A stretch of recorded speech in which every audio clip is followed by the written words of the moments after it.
It's not about getting motivated, right? Motivation is important, right? And we need that daily because we need that drive. And so parents, y'all got to do me a huge favor.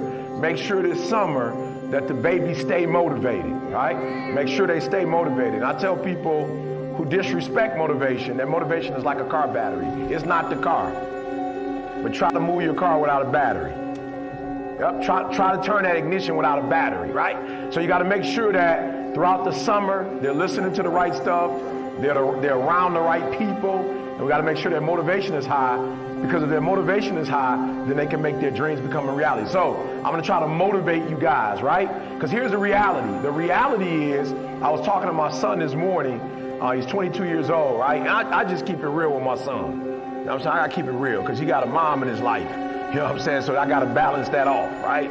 So his mom, mom, like, they got something different. Whatever they have, I don't have it, right? He was in the womb. They was like together for months. I don't have that, right? So mom let him do the lay on her and act spoil. I'm like, I'm on warrior. We on warrior. Like, my job is to make sure that when you get married, you can take care of her and the family, right? My job is not for you to come home and I got to take care of all y'all. Right? My job is to make sure that when you go out into this real world, you can contribute, right? So he had called me the other day, and he was just like, Dad, he's running this camp, and we'll talk about it later. But he was just like, Dad, I'm running this camp, and I got to be careful because he came at me with he had a lot on his plate. And I started laughing. I'm like, you don't even know what a plate is, right? But I'm not going to disrespect you. If you feel like that's a lot, it's a lot, right? But when we got off the phone, what I had to share with my son was that you have to be very cautious about how you use your emotions. Now listen to me, men and women, listen to me very closely. You got to hear what I'm telling you.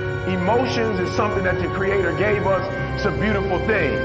But when you get to the point where your emotions don't allow you to perform at a high level, we got a problem. Right? So when you get emotional to the point where you cannot produce, then we got a problem. So real quick, J.R. Smith. Right? Real quick, because I want listen to me. I want to keep 100 and paint the picture for you. Right? So this is what happens, young people. This is what happens. And this is why Champs is so important. Because what Champs is trying to do for you, and let me tell y'all something. This is phenomenal. But I'm going to tell you, as a speaker, I've traveled the world, and the audience that I like to speak to the most is not the NFL or the NBA, right? It's tough. You talking to dudes that's making millions and millions of dollars. Like, you got to have a special set of skills to get them to listen to you. I'll be real. I'll never forget. I spoke to Indianapolis once, and they give you the little reports back or whatever. I'm watching, and my boy Andrew Luck, he ain't feeling me, right? And I ain't mad at him, and I can see now he don't feel me. And I see why he having problems as a quarterback, right? And I'm just being real. And I see he's having problems because he's talented, right? And he believes that you can get to the next level with talent alone, and you can't. Right? So listen to me. So the NBA, the NFL, I hate corporate work, but it pay good, right? I don't never really get up and be like, yo, I'm ready to talk to 500 corporate dudes. Like, I don't get into that. Let me tell you something. The prison is I love speaking in the prisons. Let me tell y'all something. When you walk into prison, them babies got 10 to 15, they all ears. They all ears. They doing 3-4 years in prison. They like, whatever you say, I might speak for an hour and 15. They like, you ain't got no more. You know what I'm saying? Like, they hate to see me leave. So what I love about Champs is that Champs program is getting to you while you're young. Listen to me, they getting to you before you even know you need this stuff. So J.R. Smith, this is what I love about J.R. Smith, right? This is what I love about J.R. Smith, and I think his name is Rozier, forgive me, but I didn't get to watch all the games. I don't really study the guys like that. But this dude, I'm talking about rookie killing it. He hitting for 23 one night, for 33 one night, and then game 7. Listen to me, y'all gotta hear me. I'm trying to tell my son, the reason why I put you under pressure, my wife, we used to get into it. She like, why you so hard on him? I'm like, cause he going for game 7, sweetheart. Game 7, sweetheart. You ain't getting my man prepared for game 7. Like, for real, you cooking for my man, you spoiling my man. I ain't mad at you. But one day he gonna have a game 7. My job is to get him ready for game 7. Listen to me very closely. I just want y'all to hear me. Today, we talking about game 7. So you mean to tell me, Rozier, you put up 23, you put up 30, And then in game 7 at the crib, y'all got Cleveland where y'all want them, and you went 0 for 10. Come on, I want to help somebody today. And the reason why you went 0 for 10, because in game 3 it wasn't no pressure. You knew it was another game. You knew it was another game, so you ain't got no pressure. You killed it. But game 7, you realized that every shot count, and the shot that was the easiest shot to make to you the other day, at home, in front of your family, you listen to me. Y'all got to hear what I'm telling you. When you at home, you ain't in a hotel. When you at home, you eating home-cooked food. When you at home, you practicing on your field. When you at home, it's your sweet spot. That's your home. That's your place. And you come in and shoot 0 for 10? J.R. Smith, I ain't tripping on Hill. I don't even know who my man is, to be honest with you. I had never even really heard of my man. You know what I'm saying? I know he in the pro, but I hadn't even heard of him. J.R., you have been to a finals before. You've been to multiple finals. But what happened? What happened to you in that moment was you were yourself, and it killed you. Now, I don't know how you are in an NBA finals and you're not aware. So listen to me very closely, young people. This is what I'm telling you right now. I'm not 12 years old, 13 years old, 14 years old. I'm not playing with you.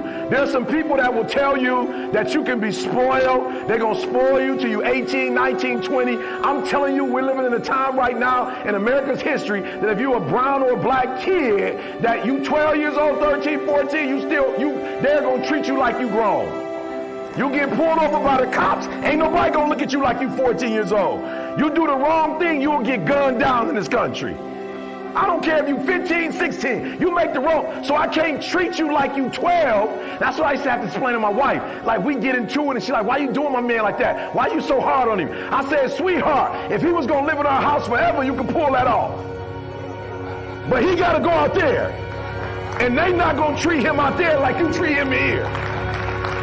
So if I knew in my heart that they was going to treat my baby boy like you, I said, do you understand how hard it is for me to discipline him?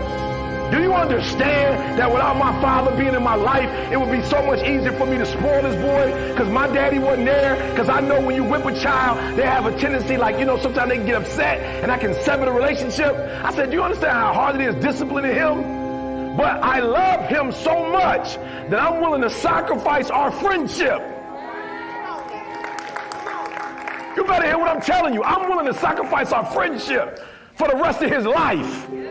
I'm willing to risk our relationship so he can be a grown man. So listen to me, number one. Y'all got to catch this. If you're 12, 13, 14, 15, unfortunately, we seem hard sometimes.